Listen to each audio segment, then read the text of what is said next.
எண்ணத்தில் நலமிருந்தால் எல்லாம் சிறக்கும். ஜோதிடமே என் கணிதம். என் கணித அடிப்படையில் ஜெயம் ரவி அவர்களின் உண்மை முகம் காண்போம். தமிழ் திரைப்பட நடிகரான ஜெயம் ரவி அல்லது ரவி மோகன் அவர்களின் பிறந்த நாளான 10 செப்டம்பர் 1980 என்ற எண்களின் அடிப்படையில் பிறந்த எண் 10 மற்றும் விதி எண் 28ஐ அடிப்படையாக கொண்டு அவருடைய உண்மையான குண அமைப்புகள் மற்றும் வாழ்க்கையை பற்றி சுருக்கமாக பார்ப்போம். ரவி மோகன் அவர்கள் இயற்கையாகவே அதிக தன்னம்பிக்கை கொண்டவராகவும் மேலும் ரவி மோகன் அவர்கள் புதிய விஷயங்களை செய்வதில் அதிக ஆர்வம் கொண்டவராகவும் பழைய விஷயங்கள் அல்லது பொருட்களின் மீது எளிதில் சலிப்படையும் தன்மை கொண்டவராகவும் இருக்கிறார்.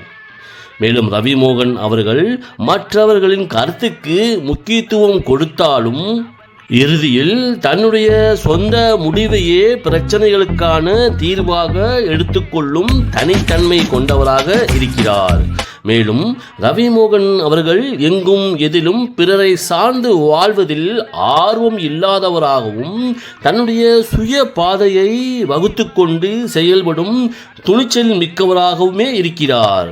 நடிகர் ரவி மோகன் அவர்கள் பெரிய கனவுகள் மற்றும் லட்சியங்களை கொண்டு தன்னுடைய இலக்குகளை அடைய கடுமையாக உழைக்கும் லட்சியவாதிகளாகவே சமுதாயத்தில் தன்னை அடையாளப்படுத்திக் கொள்வார்.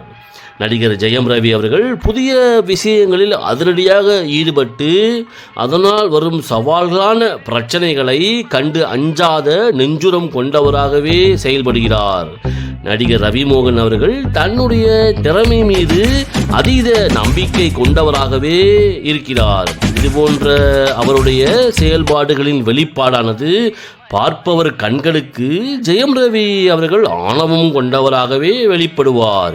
மேலும் ஜெயம் ரவி அவர்கள் தன்னுடைய வாழ்க்கையில் சுயம்புவாகவே எதையும் சாதிக்கும் திறன் கொண்டவராகவே இருக்கிறார். மேலும் ரவி மோகன் அவர்களின் வாழ்க்கையானது ஒரு விஷயம் முடிவுக்கு வரும்போது அதை ஈடுகட்ட மற்றொன்று புதிய ஒன்று தொடங்கி அவரை வழிநடத்தி செல்லும் தன்மை கொண்டதாகவே இருக்கிறது. மேலும் ரவி மோகன் அவர்கள் மற்றவர்களை சார்ந்து அல்லது கட்டுப்பட்டு வாழ்வதை வெறுத்து தன்னுடைய சொந்த காலில் நிற்பதையே பெருமையாக எடுத்துக்கொள்வார். மேலும் ரவி மோகன் அவர்கள் ஒரு முறை முடிவெடுத்து விட்டால் அதை மாற்றிக்கொள்ளவே மாட்டார். இவருடைய புதிய புதிய யோசனைகளால் சிறந்த படைப்பாற்றல் திறனை வெளிப்படுத்துவதில் மிகுதியான ஆர்வம் கொண்டவராகவே தன்னை அடையாளப்படுத்துவார். மேலும் ரவி மோகன் அவர்கள் புதிய தீர்வுகளை தேடுவதில் முன்னோடியாகவும் அதன் அணுகுமுறைகளை தன்னுடைய சொந்த வாழ்க்கை மற்றும் தன்னுடைய தொழில்நுட்ப முன்னேற்றத்திற்கு பயன்படுத்தும் புதிய எண்ணம் கொண்டவராகவே தன்னை வெளிப்படுத்தும் ஆர்வம் கொண்டவராக இருப்பார். மேலும் ரவி மோகன் அவர்கள் வெற்றி தோல்விகளை சமநிலையோடு பார்ப்பவராகவும் எந்த ஒரு முடிவையும் தொடக்கமாக பார்ப்பதோடு தோல்விகளை பாடங்களாக்கி மீண்டு எழும் திறன் கொண்டவராகவே இருக்கிறார். மேலும் ரவி மோகன் அவர்கள் தன்னை யாரும் கட்டுப்படுத்தப்படுவதையோ கட்டளையிடப்படுவதையோ விரும்புவதில்லை.